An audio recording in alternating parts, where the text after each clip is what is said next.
नमस्कार शेतकरी मित्रांनो, शेतकऱ्यांना आता 15,000 रुपयांची आर्थिक मदत दिली जाईल असं मुख्यमंत्री देवेंद्र फडणवीस यांनी एक शपथ म्हणजे एक महत्त्वाचं स्टेटमेंट पुणे येथील कार्यक्रमामध्ये सांगितलं। केंद्र आणि राज्य सरकारकडून देण्यात येणाऱ्या 12,000 रुपयांची आर्थिक मदत शेतकऱ्यांना देण्याऐवजी आता 15,000 रुपये करण्यात येईल असंही मुख्यमंत्री देवेंद्र फडणवीस यांनी पुण्यात घोषणा केली आहे। आता कृषी महाविद्यालयाचं जे काही शेतकरी सन्मान निधीच्या कार्यक्रमाच्या दिवशी बोलताना फडणवीस म्हणाले की पंतप्रधान नरेंद्र मोदी यांनी सातत्याने शेतकऱ्यांच्या हिताचे खूप काही निर्णय घेतले आणि शेतकऱ्यांसाठी आर्थिक पाठबळ मिळावा म्हणून त्यांनी PM किसान सन्मान निधी योजना देखील आणली आणि प्रत्येक राज्यांमध्ये नमो शेतकरी च्या प्रकारे योजना देखील ते राबवत आहेत असंही त्यांनी सांगितलं। म्हणजे खूप काही गुणगान केलं। आता नेमकं कसं काय असणार आहे ते आपण जाणण्याचा प्रयत्न करणार आहोत। त्यामुळे सबस्क्राईब केलं नसेल अजून सबस्क्राईब करा, लाईक करायला तर मुळीच नका विसरत जा मित्रांनो। बघा, PM किसान योजनेअंतर्गत शेतकऱ्यांना दरवर्षी 6,000 रुपये देण्यात येते 4-4 महिन्याच्या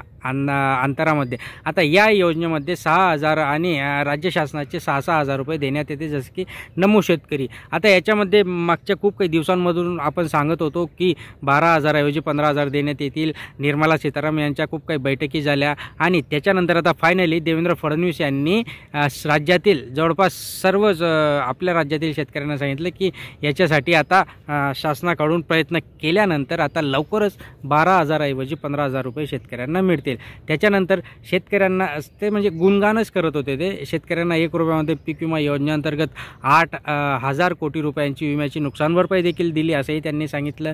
नंतर सिंचनाचे प्रकल्प देखील आम्ही राबवत आहोत। म्हणजे वेगवेगळ्या पद्धतीने वेगवेगळ्या म्हणजे ते आता देवेंद्र फडणवीस आहेत ते शेवटी किती विचार जर केला तर ते गुणगान तर करणारच आहेत। त्याच्यानंतर त्यांनी सांगितलं की आम्ही नैसर्गिक शेतीला चालना देणार आहोत जेणेकरून शेतकऱ्यांना त्याचा चांगला फायदा होणार आहे। म्हणजे एक प्रकारे मुख्यमंत्र्यांनी सांगितलं की रासायनिक शेतीचा आपण वापर कमी करायला पाहिजे, कीटकनाशक जे काही ते ऑर्गॅनिक शेती वापरायला पाहिजे। ऑर्गॅनिक शेतीमधनं शेतकऱ्यांना याचा चांगला फायदा होत असतो आणि जर विचार केला तर राज्य सरकारने येत्या 3 वर्षामध्ये 25 लाख हेक्टर क्षेत्रामध्ये सेंद्रिय शेतीचं उद्दिष्ट ठेवलेलं आहे।